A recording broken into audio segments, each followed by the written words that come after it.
Hey folks, so it has been a hot minute since I've done a Vitruvian book review, and I'm sorry for that. It's not because I've stopped reading, it's just because my content creation is more focused on the Vitruvian letter, my personal newsletter, which I hope you will subscribe to at jasonwrightnow.com, as well as, check this out, my first work of fiction, which is The Stone Chiseler.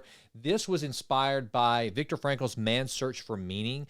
It is about a young boy named Giovanni Cristiani who finds himself in the most dire of circumstances. But as Viktor Frankl said, there is that one thing that all of us have left, no matter what, that they cannot take from us, and that is our attitude and our ability to choose our own way and purpose. And so I hope that if you find this, if you come across this video, this book review, you will please, please, please check out The Stone Chiseler. I really think you'll like it. And then I thought that would be a good segue into today's review, which is On Writing by Stephen King, which I got to tell you, I'm not a Stephen King fan, not because I have anything against Stephen King. I've just never been really into his genre. Now, my mom, she actually read everything Stephen King ever wrote. So I grew up with these stacks of Stephen King novels around all the time as I was a kid. But one of the things that I had heard of was this book, On Writing, which is, I think I first heard about it from a friend of mine, Stephen Hussey, who is an Oxford scholar. You've probably seen him on his brother Matthew Hussey's podcast, or actually it's both of their podcasts. I think it's called Get the Guy is the book that they both co-wrote. Anyway, you can check out some of my conversations with Stephen on the Jason Wright Show, and I hope you do. But anyway, Stephen is an author himself, and he had recommended for anyone that wants to be a writer to pick up On Writing by Stephen King. So I did, and I got to tell you, it's phenomenal. I mean, you're talking about one of the most prolific novelists of all time. And one of the things that I want to make clear, like I just said a few seconds ago, I'm not the biggest Stephen King fan, and you don't have to be either. If you want to write, and if you want to understand the discipline of writing, then this is a great book for you. You know, I've also featured Anne Lamont's book, Bird by Bird. Go back and watch that review. I think that is an incredible book to have in your arsenal as a aspiring writer. And this one, though, it's just full of, you know, simple tidbits. And the main thing I can tell, and the cool thing is too, is going back and reading about Stephen King's career.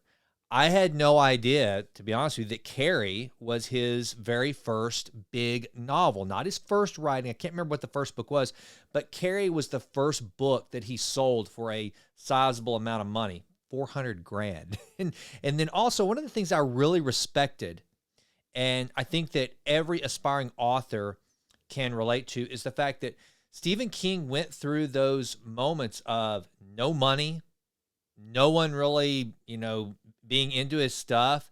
He did catch success pretty quickly because he's very, very talented, obviously. But he and his wife basically were broke, and he went for broke to hone his craft. And, you know, you can see behind me my books, my beautiful desk. I mean, in my opinion, I love this space where I'm in. I have the most incredible thinking, creative space that I could possibly imagine. But one of the things you learn from this book is that's not what it takes. Stephen King basically, he would write in a small, dark hallway, almost like an attic room, facing a wall, and nothing else but his typewriter and his supplies, and he would just grind it out. Here's the biggest takeaway that I got from this book, and it kind of confirms what just about every other prolific author says, which is this: you have to treat writing like a job. Yeah, I think I may be quoting another book here, but I'm pretty sure that Stephen King mentions this in the book. You got to put your ass in the chair, and you got to treat it like a job. It's not a 9 to 5, but you got to figure out when your most perfect time to write is, and you have to protect that time and go do the work. He now writes 365 days per year, every single day. Thanksgiving, Christmas, doesn't matter. He's writing. And that's another thing that he reinforces that I hear over and over with every single author that I've read anything about. It's this. It's not so much worried about writing perfect sentences. It's not about writing the whole book. It's not writing it, even about writing a page. It's about consistency, writing every single day. Here's another really cool thing that was helpful for me. I am the worst editor on earth. I don't know, the Oxford comma and where to put, like, if you have a quote within a quote, how the parentheses go. I mean, look, it escapes me sometimes. And, I forget. Well, one of the things that Stephen King does, he goes through and he tells you how to use and absolutely not use adverbs, prepositions. He gets into some of the technicalities of writing. He also gives, and he comes across it for one of the best authors of all time. He comes across everything very kind of with humility when humility is needed, but also kind of get in your face, do this or don't do this at all. And he tells you, if you can't do certain things, if you have written for this long and you're not willing to do these things, or you're just not getting the response, then you just might not be a writer, and you need to live with that and move on, or just be happy with writing for the pleasure of it and no one else reading it. And that's okay too. But he does go into style and and sentence structure and how long sentences should be and how they shouldn't be. And, just some of his pet peeves in writing. And, whether you take those on or not is up to you and I as potential, authors. But it's really cool to hear him just have this idea. But then he also goes in, finish the sentence, have these ideas about how sentences should be structured. Another thing he does is he goes into some just cool behind the scenes almost writing about like misery, about writing this book. Whenever he was writing on writing, he was almost killed. He was run over by I think the guy was, I don't think he was intoxicated. He might have been drinking a little bit, but this guy runs over him. I think was messing with his dog or something. Doesn't matter. He nearly runs over and kills Stephen King. And so that put this book on writing on the shelf for a little while, but then he ends up finishing it. But he tells you how he overcame times in his life with alcohol and other things that he dealt with and struggled with, and why he doesn't drink anymore, and how he treats writing as a discipline, a job, as well as his creative juices, and how he comes up with ideas. I mean, you get to kind of see, and just hearing him kind of just mention The Stand or mention It or these other novels that are just kind of a part of the American lexicon now, whether you've read them or not. And he kind of talks where he was, what he was thinking, what he was going through in his life. And I think what I liked most about this is that it's got like a skosh of autobiography to it. I love autobiographies. I love hearing people that are very accomplished talk about how they got there and some of the behind the scenes, happenings during their lifetime. And he does that, but it's not in a look at me type way. It's just kind of, this is what was going on in my life, and this is how I was fitting writing into it. And it's just a good read. And I think that it's really cool when an author like Anne Lamott or Stephen King, excuse me, will take the time to share how they approach their practice with folks like you and I that are the aspiring writers. And it's, I don't know, I'm glad he did it. I'm glad I read it.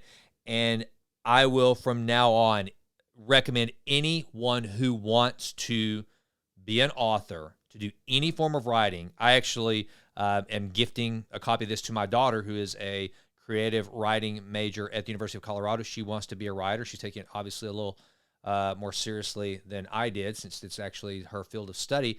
I'm gifting her this book to say, hey, you need to read this. This will help you hone your craft. I wish I'd had something like this whenever I was much younger. So that's it. Thanks for joining me for this book review. Do me a favor. Please subscribe to the channel. Please hit like and go check out my other book reviews. I'm going to try to get back to doing this on a more regular basis. Here's how this started. I had a goal to read no less than one book per week for an entire year. I've exceeded that. I usually read at least one or two. I was not a voracious reader. I love the idea of reading, and I always wanted to be a more voracious reader and read in a higher volume. But this review channel, this review portion of my channel is kind of how I did that. So I encourage you to read and share with me any tips that you have on good reads, things that you've enjoyed. Please put it in the comments. I want this to be interactive. And if you would, please consider listening to my podcast, The Jason Wright Show, in which I will talk to authors, but more than anything, the motto of that show is to improve always in all ways. Again, that's how this kind of came about. I wanted to become a better reader. And so that's what I cover on the podcast. It's usually two shows every week. One is on Tuesdays. I release an interview with a peak performer of some sort. That can be an entrepreneur, a professional athlete, a New York Times bestselling author.